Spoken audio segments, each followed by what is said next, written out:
Good morning, everyone. My name is Julie Renfro, and it's my pleasure to introduce Professor Sarah Sherman-Stokes to the Albright Institute today. Professor Sherman-Stokes is a clinical instructor at the Immigrants' Rights Clinic at Boston University School of Law. Professor Sherman-Stokes co-teaches seminars on core lawyering skills and advanced trial advocacy and supervises students representing newly arrived, unaccompanied children facing deportation, refugees fleeing human rights abuses, and other vulnerable immigrants in court and administrative proceedings. Previously, Professor Sherman-Stokes was an Equal Justice Works Fellow at the Political Asylum Immigration Representation Project, where she represented non-citizens in removal proceedings before the Immigration Court and the Board of Immigration Appeals, with a special focus on the representation of detained mentally ill refugees. She has led trainings on the representation of mentally ill non-citizens in removal proceedings, detention, and deportation, and has guest lectured at Boston College Law School and Roger Williams University School of Law. Professor Sherman-Stokes is the co-chair of the Criminal Immigration Working Group at the Massachusetts Law Reform Institute. Ms. Sherman-Stokes graduated cum laude from Boston College Law School, where she was the recipient of a public service scholarship. She received her Bachelor of Arts degree cum laude Phi Beta Kappa from Bates College. Recently, The Hill and the Washington Post have published her op-eds on Attorney General Sessions' immigration orders and historically overburdened immigration judges now having fewer training opportunities due to Trump, respectively. Today, Professor Sherman-Stokes will discuss the long history of criminalizing and surveilling immigrants, especially with technology, and how this undermines safety and democracy. Please help me give a warm welcome to Professor Sarah Sherman-Stokes.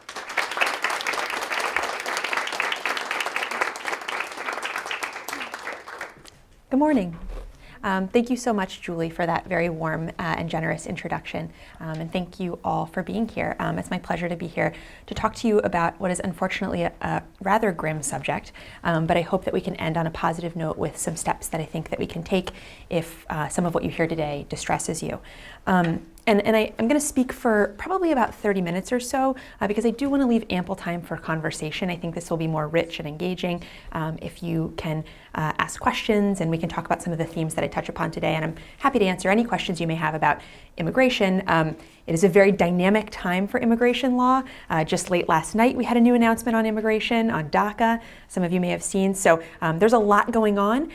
It would take me probably an entire semester to cover everything, and then I still might come up short. So we'll save ample time at the end to talk about some of these topics. So as an immigration teacher and lawyer and scholar, what struck me most when I prepared to deliver these remarks today on the role of technology and the theme of navigating truth and trust is the centrality of trust in the development and maintenance of democracy. Today, immigrants in our communities are being increasingly criminalized and surveilled by local, state, and federal law enforcement authorities. These enforcement tactics have implications for all of us. They are eroding trust and community safety for immigrants and citizens alike. And to give you an idea of what I mean when I talk about the criminalization and surveillance of non-citizens in our communities, I want to begin by talking about a client of mine, by telling a story, which is how I begin a lot of my teaching. I'll call this client Dennis. Dennis's childhood was one marked by trauma and loss at a young age. Abandoned by his parents as a toddler, Dennis fled gang violence and death threats in El Salvador to reunite with family members in the United States. By 16, Dennis was living in a poor, urban, and predominantly Latino neighborhood in New England. Struggling to learn English, he was a full-time high school student and also worked as a dishwasher at a local Italian restaurant from 5 p.m. until midnight, Monday through Friday, after school. At age 17, Dennis was accused of being a gang member by Immigration and Customs Enforcement, or ICE. He was detained in ICE custody and placed into deportation proceedings. Dennis had never been charged with or convicted of a crime. In fact, prior to his detention and deportation proceedings, Dennis was on the pathway to getting a green card. I was his lawyer. But now, as I will explain, Dennis's mundane teenage behavior as a young man of color in an urban high school had been criminalized. His social media presence and movement through his neighborhood were intensely surveilled. And taken together, they led to a conclusion by the Department of Homeland Security, or DHS, that Dennis was in fact a violent gang member. During Dennis's hearing in immigration court, the DHS prosecutor dramatically displayed Facebook images of Dennis wearing blue and white clothing, a red and black Chicago Bulls hat, and a picture of him making the hand sign for peace and wearing rosary beads.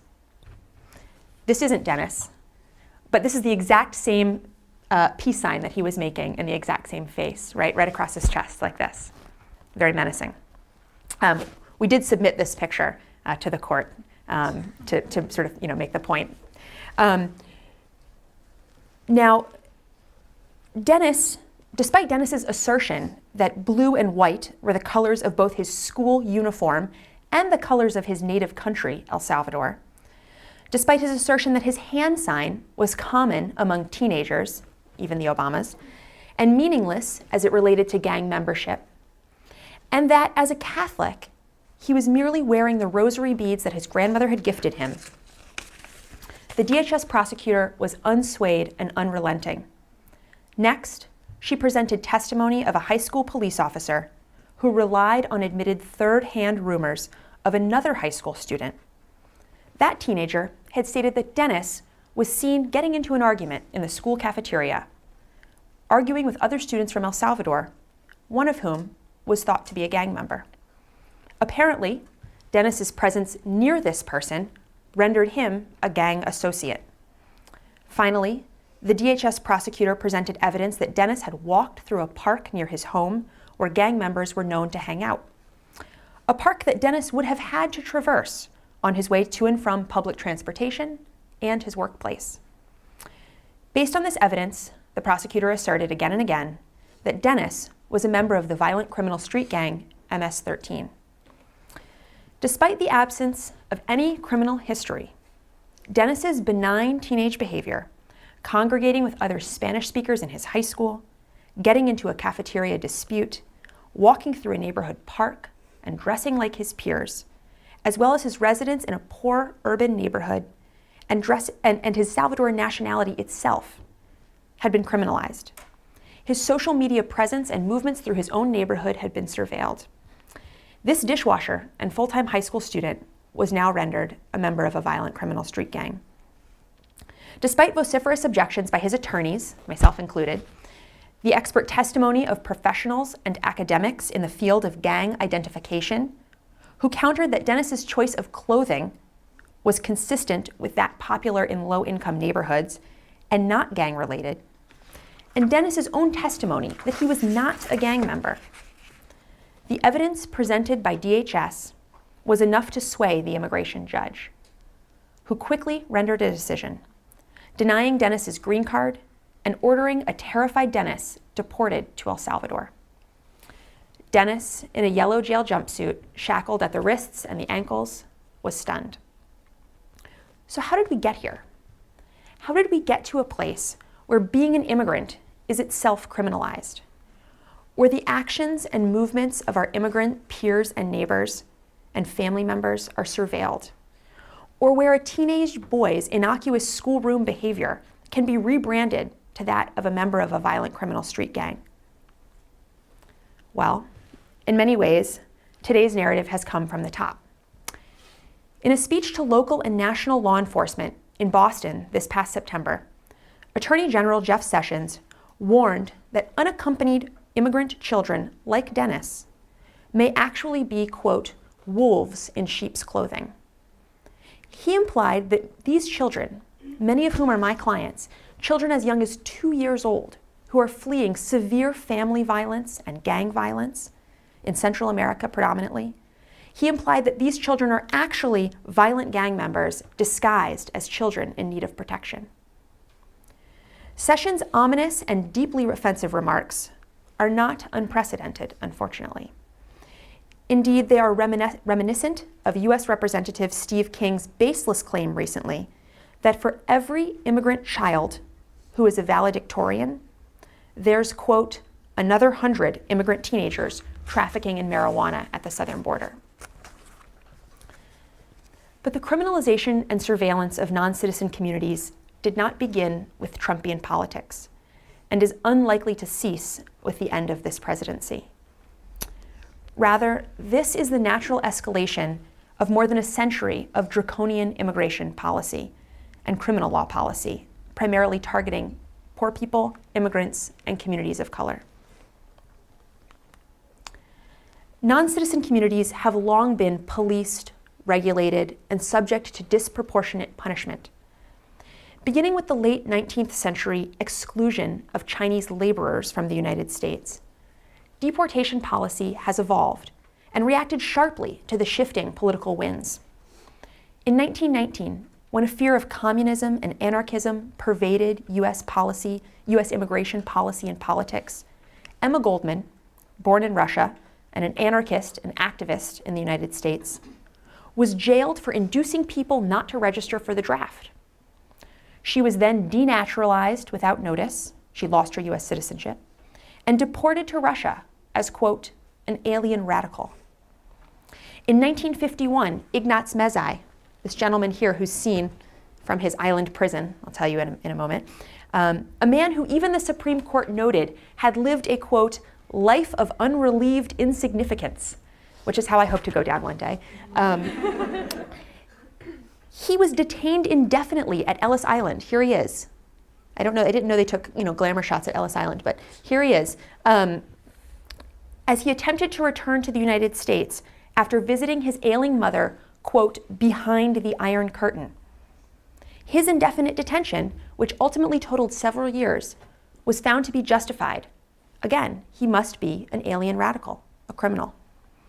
Goldman and Mezei were two of the more well-known foreigners whose beliefs and behaviors were criminalized in the early 20th century, but they were not alone. Fast forward to the 1980s and 1990s, as the ill-informed war on drugs was heating up, law enforcement agencies nationwide adopted so-called broken windows policing and widespread stop and frisk practices. These strategies targeted poor communities of color and low-level offenders, shoplifters, turnstile jumpers, graffiti taggers. The theory being that going after such low-level offenders would deter more serious crime. Because many non-citizens lived in these poor communities of color, they too soon became very vulnerable targets. This occurred despite studies by the Sentencing Project and the more conservative Cato Institute, concluding that foreign-born residents of the United States commit crime less often than native-born American citizens. The Sentencing Project study, in fact, goes further, suggesting that increased immigration may have contributed to the historic drop in crime rates since 1990. At the same time, the U.S. government has changed the definition of what behavior is criminal for the purposes of immigration law. Now, the immigration code is complex and at times convoluted, a patchwork of sometimes hastily drafted statutory language, laying out grounds on which an immigrant may be denied entry into the United States and deported from the United States once here. Two laws signed by then President Clinton expanded the criminal grounds of deportation, stripped immigration judges of discretion in large numbers of cases, allowed for increasing collaboration between state and federal law enforcement authorities in enforcing immigration laws, and created mandatory immigration detention for large classes of non-citizens. What has this meant in practice? Prior to these laws being signed, only convictions for serious, violent crimes would land a long-time legal permanent resident or green card holder in mandatory immigration detention and deportation proceedings.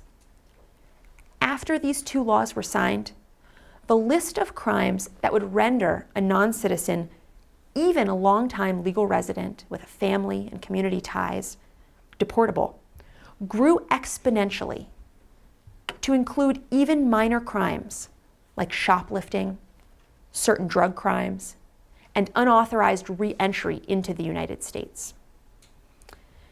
At the same time, immigration judges who were previously able to weigh the positive equities in a non-citizen's life against a bad decision or youthful mistake were now completely stripped of their discretion. These judges were and are now forced to order the ostensibly mandatory deportation of even long-time legal permanent residents who have been convicted of even minor crimes. These are members of our communities with families, careers, and entire lives here in the United States. Following the tragic events of September 11th, 2001, the surveillance of immigrant communities also reached new heights. Indeed, the Muslim registry that presidential candidate Donald Trump promised is in fact not new. It already existed as a reaction to the terrorist attacks of 2001. In 2002, the Bush administration required all foreign nationals from certain countries to check in with the government before entering and leaving the United States. It also required men over age 16 from certain countries living in the United States to report regularly to immigration officials. The list of countries included in these special registration programs, called NSEERs, eventually grew to include 25 nations, all of them Muslim majority countries except for North Korea. Is this sounding familiar? Sounds not unlike the travel ban, right? Although we don't have Venezuela on this list. Non-citizens that were subject to these special registration programs were heavily tracked, surveilled, interrogated, intimidated, detained, and many were ultimately deported.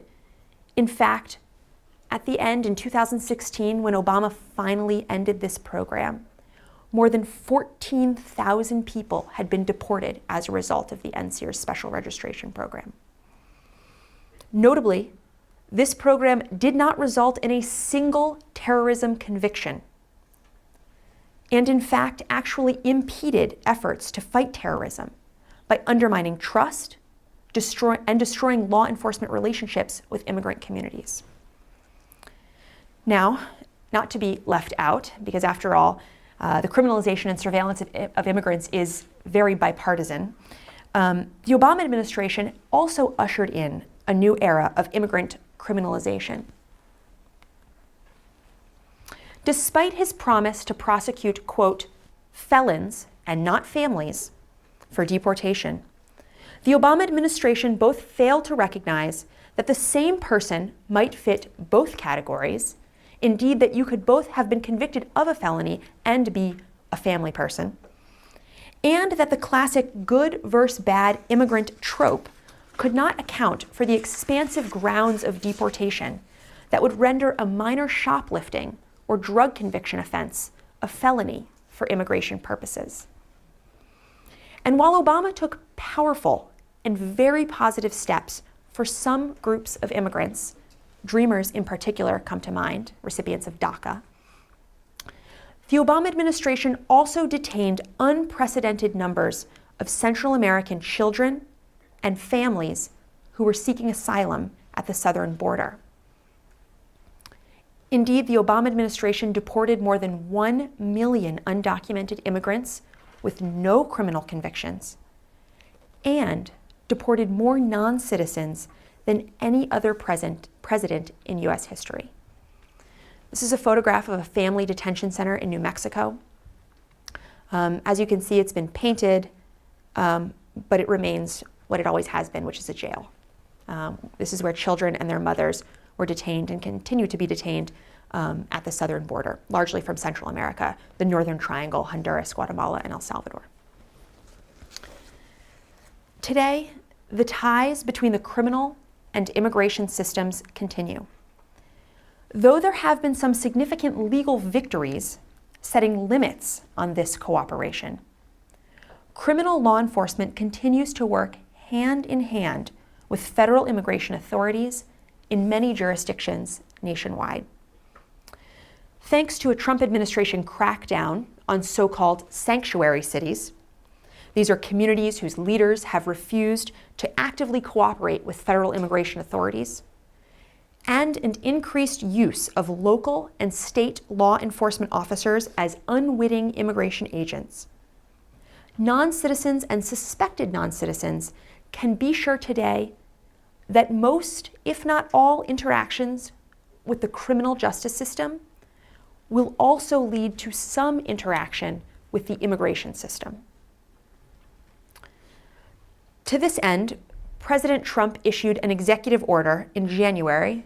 This was one that got less attention, I would say, than the travel ban orders, declaring that any suspected non-citizen who has, quote, committed acts that constitute a chargeable criminal offense. See if you can say that 5 times fast, right? Committed acts that constitute a chargeable criminal offense. Frequently committed but rarely charged offenses like jaywalking come to mind, right?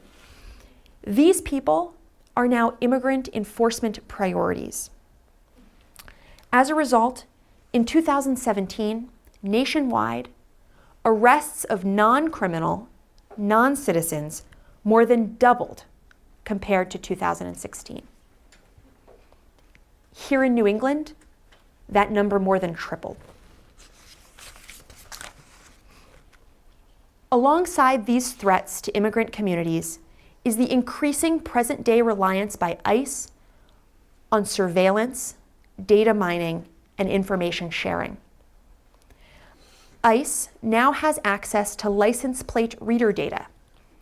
A license plate reader marks the location and time by photo of every car that passes it. This data can be compiled to reveal the private life and movements of a non-citizen. As well, ICE has been using powerful cell phone tracking devices to locate, arrest, and detain undocumented persons. As in the case of Dennis, ICE is also increasingly turning to social media to gather information about non-citizens in the United States. Indeed, this past fall, DHS, the Department of Homeland Security, announced plans to expand the categories of records collected under their national tracking system.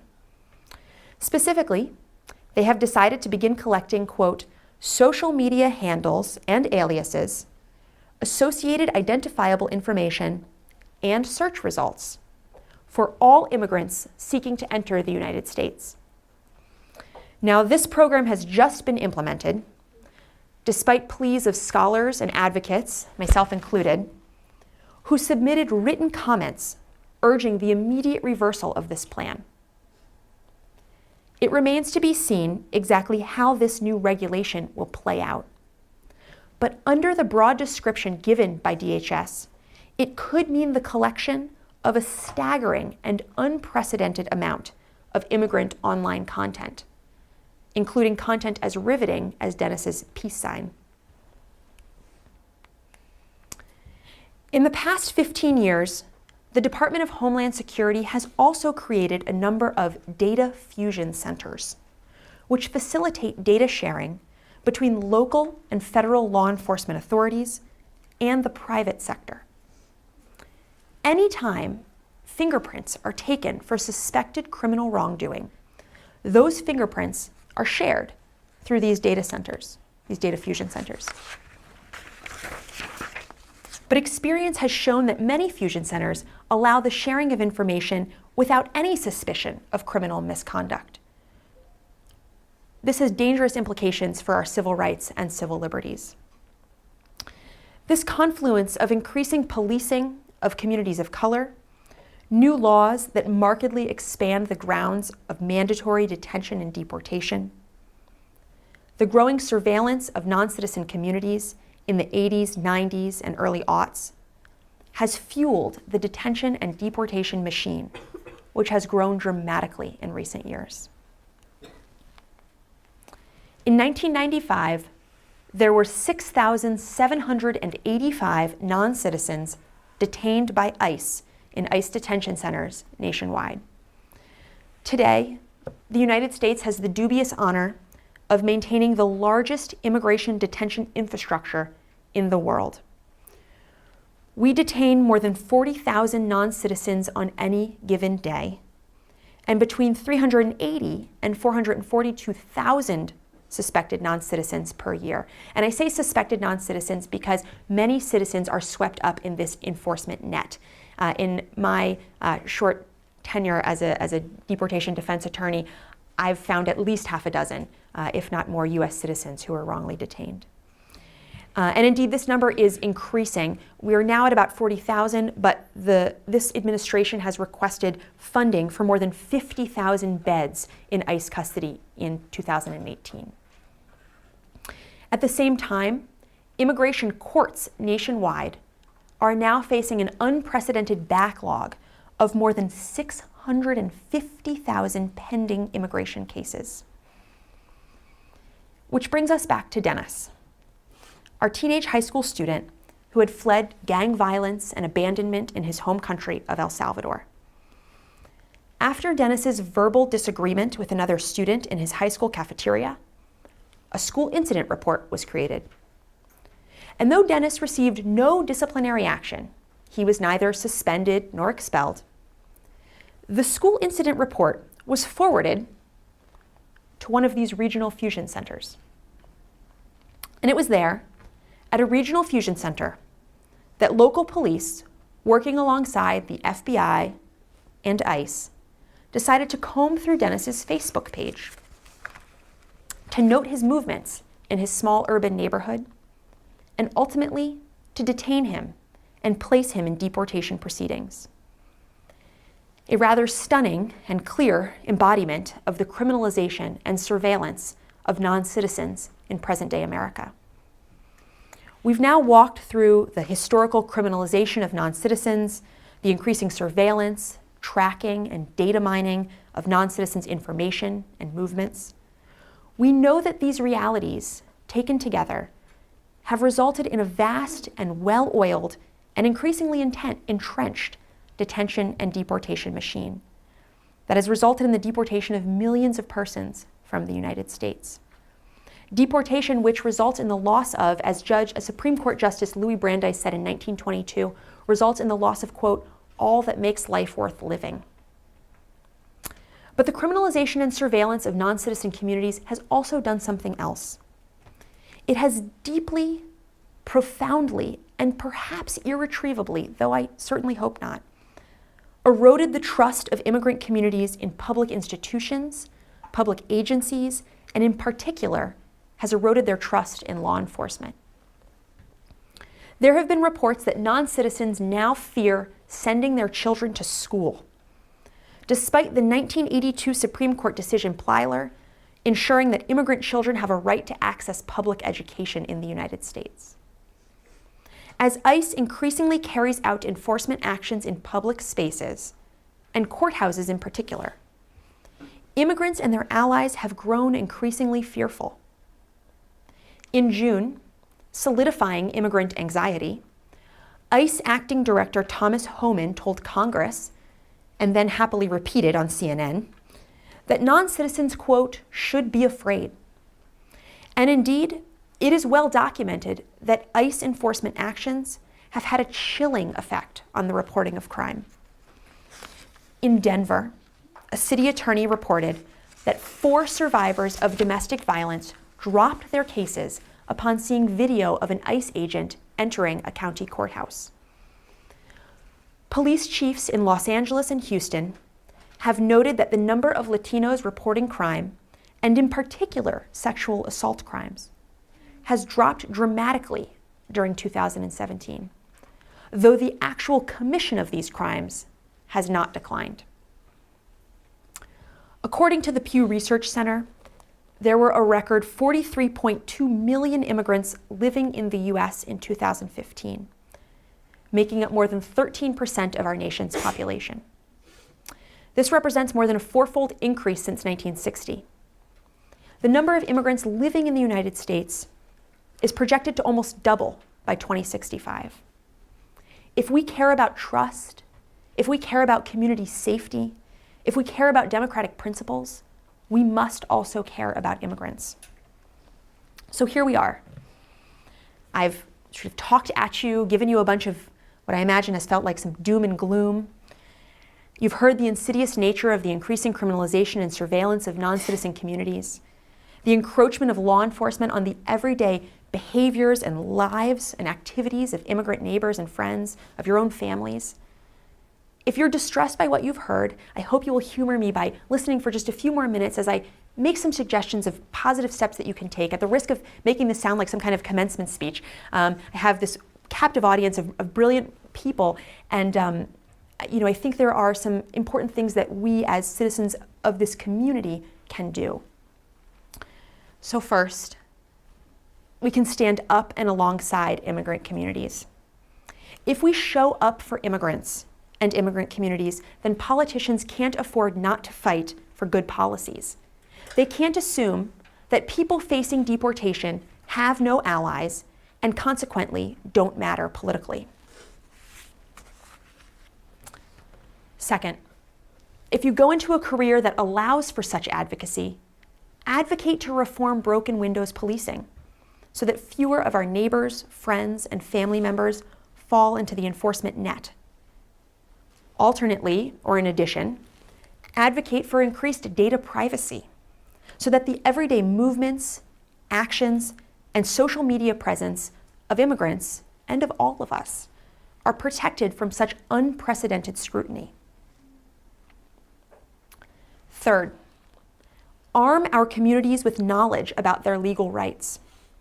Since January 2017, my students and I have been participating in community legal rights presentations across Greater Boston, at charter schools and public schools, health centers and women's shelters, providing legal presentations to non-citizens about what their rights are should they be confronted by ICE, to arm them with the legal knowledge and confidence to assert those rights should they be stopped by an ICE agent at home, at work, or on the street.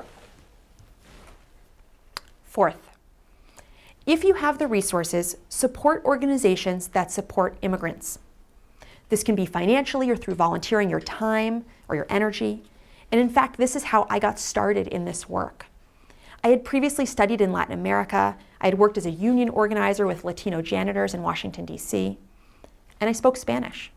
So I volunteered with a deportation defense organization in Washington, D.C. called the Capital Area Immigrants' Rights, or CARE Coalition. You'll notice that all these organizations rhyme. There's CARE, there's PAIR, they all kind of have a general thing. Quickly, I was hired on as a paralegal.